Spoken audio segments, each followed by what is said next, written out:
What's up, YouTube? What's up? I'm back with another one.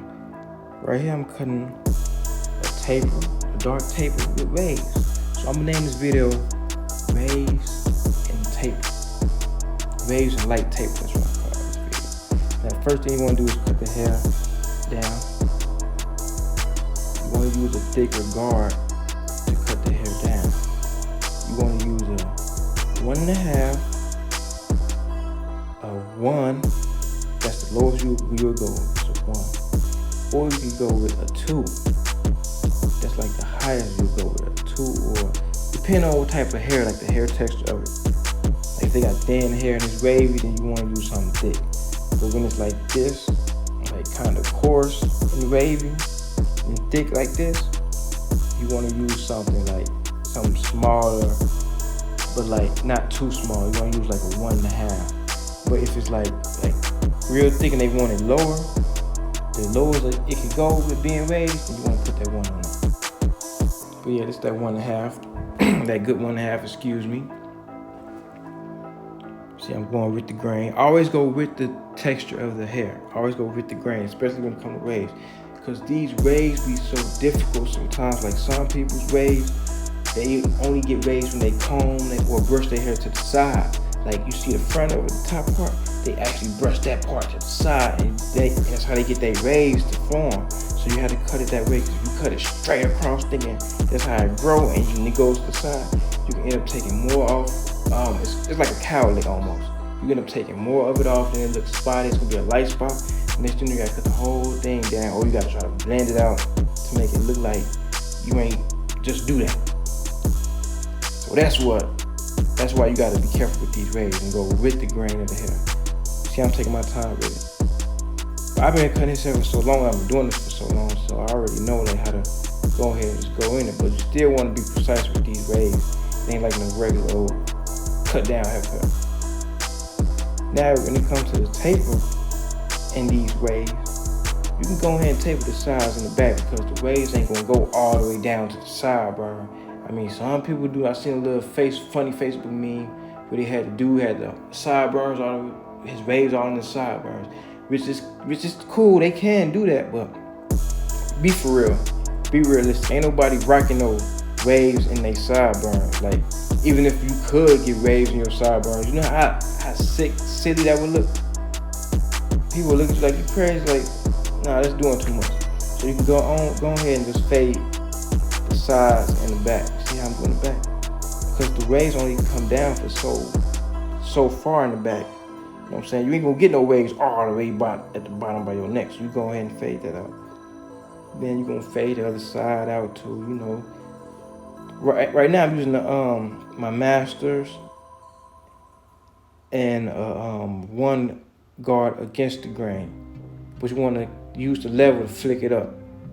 Put it like on the 3rd notch to the 5th notch and just like flick it out. Or bring it up some, just flick it out some more. You just wanna blend it though, and get a good blend. And you see that's what I'm doing right now. Getting a good blend up. And you see the waves, you can see them right here. Always make sure you comb that hair. You gotta comb it to see what direction you're going in. Even though I've been cutting his hair for a minute, you still wanna comb it. It's a habit for me. I gotta keep that comb. That comb is my lifeguard. It's like my lifesaver. You need that comb. Never put that comb down. Now, you know, the good old line and the good crispy boy. That's what I call it. Crispy boy.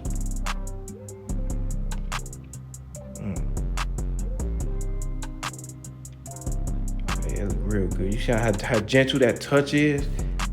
That's how crispy those liners are. Like when your liners are real crispy, you can just touch it, just tap it a little bit, and it's gonna be crispy as hell with that little.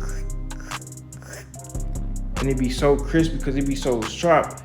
I mean, it don't be sharp to where they cut you, but they sharp to where they cut their hair and make it crispy.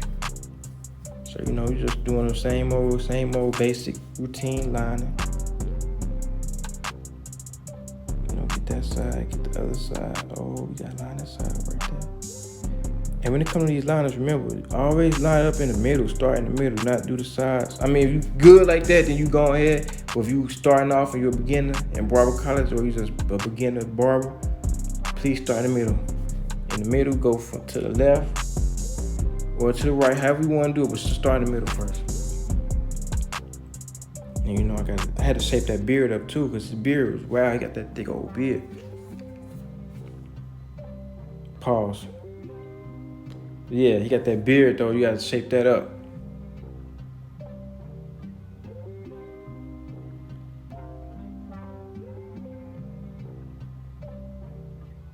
Okay, you gotta line that up. Okay, you see how that go right there.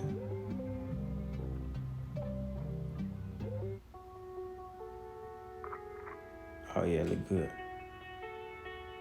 See, I knew I was gonna do a video on his haircut because like he got the perfect haircut for like the beard, the taper, the waves, all that go hand in hand. So I was waiting and I said, you know what? I'm gonna do a video on him, on his haircut right here. Cause he got like, everybody else ain't really have all that. But yeah, watch how this haircut come out though. This haircut will be so cold. Cause then he goes so long without getting it cut. And we all know when you go a long time without getting your haircut, man, that lining be so crispy, the haircut, the fade be so right, all that. So, you know, you gotta go ahead and get that mustache. That's the first thing you cut down is the mustache when you're doing like beard, when you do the face. You always gonna cut that mustache down no matter what. You always wanna cut that mustache down. You don't wanna just go in lining up and it's still bushy. You know, you cut the mustache down, then line it up. Everything else is cool.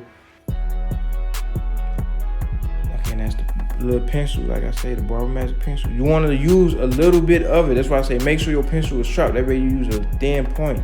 You do not want to use a whole bunch of enhancements on your haircut. See, my haircut's already good without the enhancement. The enhancement just does what the enhancement's supposed to do. It enhances it a little bit. You ain't supposed to put all that stuff on there to where you look like you could tell this on there. See, my thing is, do not make it noticeable. That's my whole thing. If you're gonna use some enhancements, please don't make it noticeable. One, you want it to look as natural as possible. That way, when they go out, people can't even tell that you got the enhancements in it. They just like, dang, that look good. They be like, yeah, you put a little black in it, but I can't see it. That's cool, but everybody else be putting that. Not everybody else, but a lot of barbers I see put a lot of that black in there and they cake it up. Some of them I see they using the pencil, they put that pencil in there and they just leave it on there, like they don't smear it out. See, that's what I'm doing. Like you see how I'm hitting it with the pencil, but I take my Babyliss and I kind of smear it out. So I'm not really lining it up, I'm just smearing that little pencil out. That's my secret right there. It's to smear that out so that way it look natural as possible. You don't want that line to be all in there, all thick, like you wrote on it. You know what I'm saying? Like you drew on it. Now that's when you look. You see, you can't even see it coming out right there. That's how light I'm hitting it. Hit it real light. You don't want to be squeezing on that mud like. I be saying barbers do that too. They you know the whole head black, the whole forehead black. All this black and the rest of it look regular, but the whole front part of the line is black as ever. Man, I'm cool. Do not do that. Please try not to do it. Make it look natural as possible. See, that's where I'm shaping the beard at right here. I'm freehanding it. Go ahead and take the little rough ends out and just do it on both sides, middle part, and just make sure it's all even and you good. This is pretty easy to me. Like I said, I've been doing it so long, it's like shaping the afro. Yeah. And shout out to my client for letting me do this video too.